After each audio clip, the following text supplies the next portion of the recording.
Alright guys, today we are going to be doing a little bit of inverse normal distribution. Now, what is inverse normal distribution?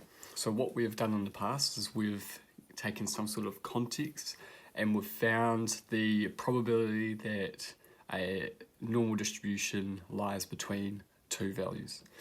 What we're doing today is going backwards. We're saying, well, given that the probability between these values that is, say, 20%, what are those values? So we're trying to go backwards.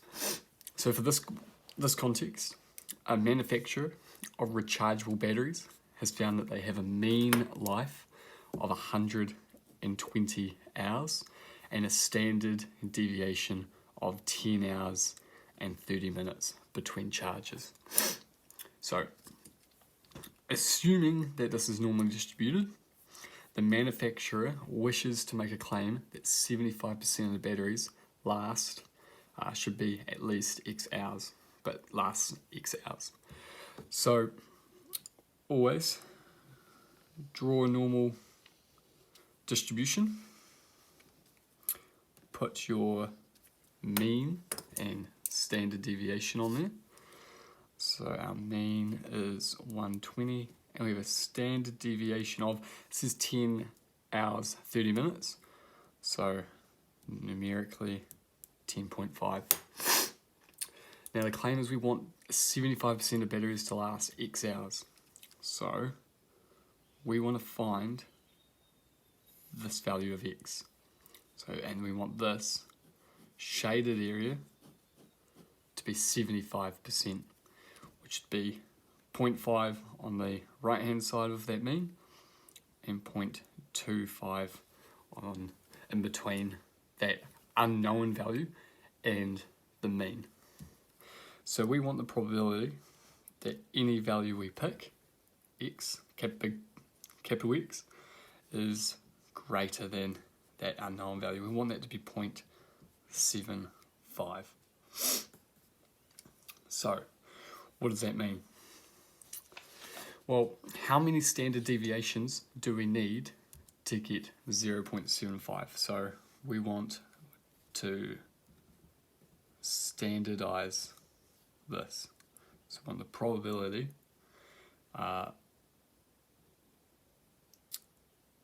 Z less than the mean is equal to 0.25, because we basically just want to find how many standard deviations away that would have to be. So we want to find 0.25 in this normal distribution table. So where would that be? Looks like 0.2486 is looking promising. I need to add about 14 to that. So I'm looking at that value there, 13. So 0.674. So 0.674. I'll show you how I did that again. We want the probability, once it's standardized, we want the probability to be 0.25. We want this probability here to 0.25. So we know the probability is 0.25 and we want to find the relevant number of standard deviations. So we find the closest value to 2486. We can't subtract, so we can't go any higher. So we have 2486 and we need to add 13, so 0.674.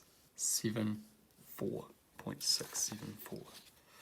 So that means that Z, the number of standard deviations, is negative 0.674. Okay, so what do we do with this? Well, we know that Z is 0.674 and we have this formula where the number of standard deviations is X minus mu over standard deviation. Now, we don't know X, we do know mu and we do know sigma and we do know Z. So it's just a question of rearranging this. So we take negative 0.674 for Z, we make this equal to X minus the mean of 120, and we divide that by the standard deviation, 10.5. Now what we can do is we just need to rearrange that formula. So we're going to multiply by 10.5, so negative 0.674. And that negative is important because we're on the left side of that mean. That means that we need to go down in standard deviations. Times that by 10.5, negative 7.077. That equals x minus 120. Now we just have to add 120, 112.9 is equal to x. So what does that mean? It means the manufacturer can claim that 75% of his batteries, 75% of batteries are above, what should we round this to? Probably just 113 would still make sense, are above 113 minutes, 113 hours. So there we have it, that is the inverse normal. So find what the probability has to be in context. So we don't really need the 0.5 for this one, we need the 0.25.